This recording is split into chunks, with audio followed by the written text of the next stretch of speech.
Hi, I'm Jeremy Flight, Technical Director at Rubica, and in part one of this two-part video, I explained what WordPress is, and you saw that accountability, support and security can be issues for website owners running WordPress.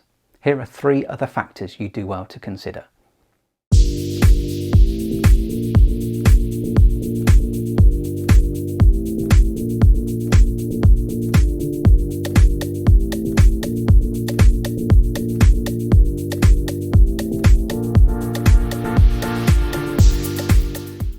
WordPress is a blogging tool.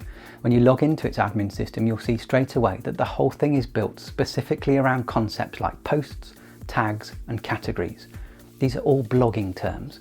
So strictly speaking, WordPress is not a true content management system, even though it often gets used for that purpose. Why is this important? Well, there are times as a website administrator that you may feel that you're fighting against WordPress rather than working with it, because you're using it in a situation that it was never designed for. This is my biggest issue with WordPress. Because it's available for free, it's appealing to website developers. They can charge clients for a solution that uses software they sourced at zero cost, and the profit margin for the developer is high. This is the easy option for a developer, but it's not necessarily the best outcome for the client. It's also possible to buy WordPress themes. You can think of a theme as a pre-built website empty of content.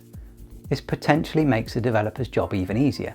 Download WordPress for free, buy a theme for a few $100s or so, and sell that on to a client at a high margin.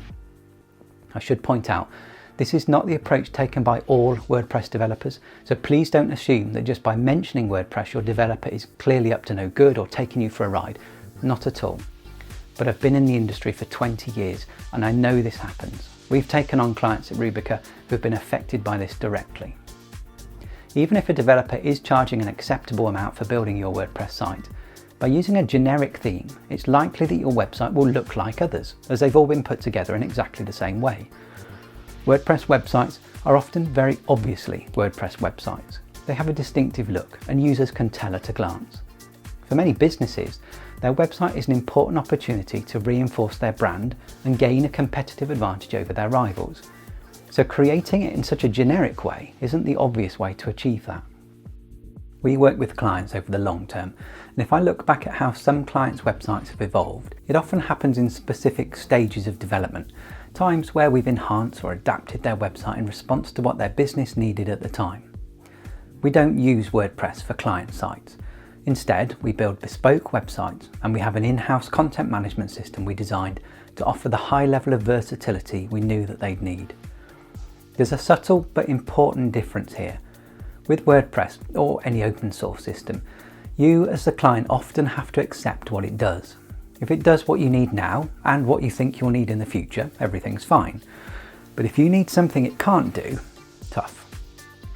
On the other hand, when a developer creates a bespoke website application for you, they can, within the boundaries of what's possible, make it do anything you need. That scenario where you've asked for something new only for your developer to turn around and say, oh, you can't have that, WordPress doesn't do that, simply won't happen. You don't have to fit your requirements to the software.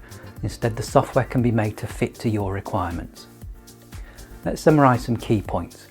WordPress is an option for anyone considering a new website for their business, but an understanding of why it's so popular, particularly among web developers, will encourage you to evaluate whether it's the right choice for your business and not just the right choice for your website designer. We looked at 6 potential issues in this 2-part video. WordPress and its various plugins has no single supplier, so accountability can be a problem. Who's responsible for making sure that all elements of the system, as well as each individual plugin, work well together? And if there is an issue, who do you turn to for support? Your web developer, of course, but can they always fix issues that weren't of their making, which involve code they didn't write? Because WordPress is open source, it's possible for people to work collaboratively and improve the system, but it's also easier for hackers to identify security weaknesses and compromise WordPress sites. And through no fault of its own, the popularity of WordPress really counts against it here, because hackers deliberately target WordPress knowing that there are so many websites they can affect.